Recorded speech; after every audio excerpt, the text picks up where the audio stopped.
Si Rodrigo Roa Duterte ay ipinanganak noong 28 ng Marso taong 1945 sa Maasin City na ngayon ay kabisera ng Timog Leyte, ngunit dati ay bansag na insular na lalawigan ng Commonwealth.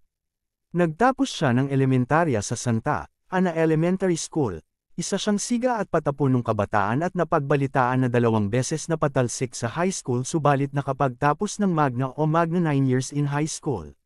Sa paaralan ng Ateneo de Davao. Noong bata pa si Digong ay lagi siyang napapa-away subalit noong kolehiyo ay kumuha siya ng kurso na pagiging abogasya, nag-aral siya sa Lyceum of the Philippine University sa Maynila at sa San Beda College, ngunit hindi niya ito natapos dahil sa pagkasangkot sa samot-sari na aktibidad na di naman kailangan pero gayunpaman ay natapos niya ang pagiging abogado. Doon din niya nakikilala at naging instructor si Jose Sison sa Lyceum na isa leader ng Communist Party o NPA.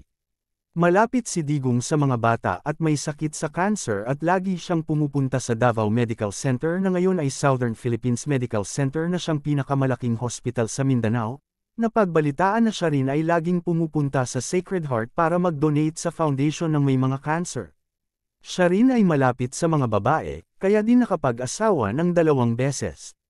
Mahal ni Digong ang Pinas kaya marami siyang kalaban sa politika subalit mahal ng taong bayan siya. Alam niyo ba na noon hanggang ngayon ay kumakain lamang siya sa murang karenderya at tabi ng daan para magtanghalian at magmerienda? Ang paboritong pagkain ni Digong ay ginataang monggo at daing at kanyang paboritong merienda ay banana Q. Siya rin ay hindi nang papangalan ng proyekto sa daan, gusali, tunnel o ano mang nakapangalan. Sinabi ni Digong na ang gusto lamang niyang pangalan ay yung nakapangalan sa kanyang lapida pag siya ay pumanaw na.